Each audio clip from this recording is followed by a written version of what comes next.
میں آپ سے یہ ضرور کروں گا کہ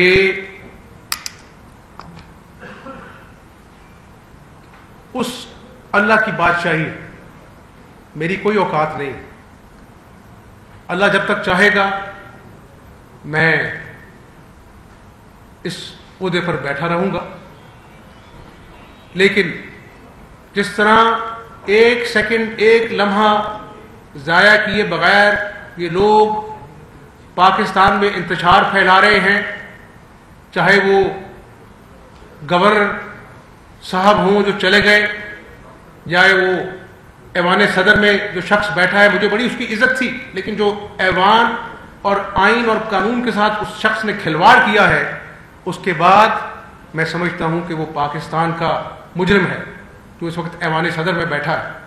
تو میں جس طرح انہوں نے ایک لمحہ ایک پل ضائع کیے بغیر اس ملک میں انتشار پھیلایا، میں ایک لمحہ ایک پل ضائع کیے بغیر اپنی عوام کے دکھوں کی داد رسی کرنے میں کوئی کسر نہیں چھوڑوں گا انشاءاللہ تعالی.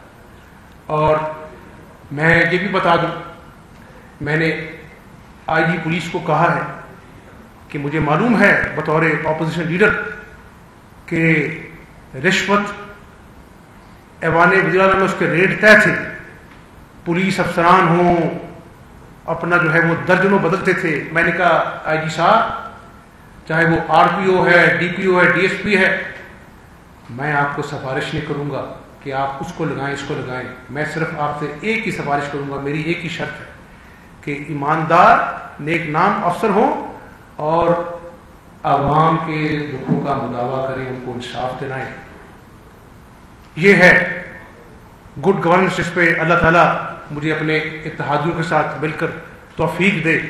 اور یہ میں اس لیے نہیں کر رہا کہ پنجاب کی عوام خوش ہو، یہ ترغیبات کی ہے.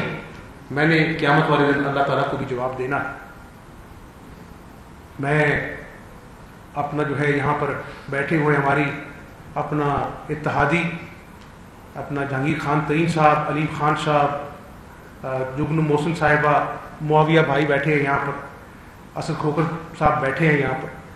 میں ان کو بھی یہی ان سے مشاورت کرتا ہوں کہ سیاست بعد میں رہ گئی، اور میں ایک سیاسی ورکر ہوں. مجھے فخر ہے کہ میں اللہ تعالیٰ نے مجھے وزیر اعلیٰ بنایا ہے، لیکن میں آج بھی ورکر کی طرح سوچتا ہوں. میں یہی سمجھتا ہوں کہ میں عوام کے لیے جواب دہ. پیپلز پارٹی، کل ان سے میری ملاقات ہوئی، ان کو بھی میں نے یہ کہا اور انہوں نے مجھ سے پورا اتفاق کیا کہ میں نے کہا حسن مرتضیٰ صاحب، یہ ڈاکٹرز، میں آج کل ہسپتالوں میں جا رہا ہوں، کچھ تصویریں کھنچوانے کا شوق نہیں مجھے. وہاں پر کسی بچی کو دیکھتا ہوں وارڈ میں تو دکھ ہوتا ہے، تکلیف ہوتی ہے. کسی اپنا ڈائلسس یونٹ میں جاتا ہوں جہاں پر وہ بند پڑا ہے، دکھ ہوتا ہے، تکلیف ہوتی ہے. کہ اللہ تعالیٰ مجھ سے کام لے، اور انشاءاللہ ہسپتالوں کے اندر بھی اللہ تعالیٰ نے چاہا تو جو دوائیاں کینسر کی اور عام آدمی کے جو دوائیاں تھیں وہ انہوں نے مہنگی کر دی 500%. اور جو شخص کیانی جس نے یہ ڈرامہ رچایا، اس کو اس نے اپنے پارٹی کا عہدہ دے کر نواز دیا. عوام کو پتہ ضرور ہونا چاہیے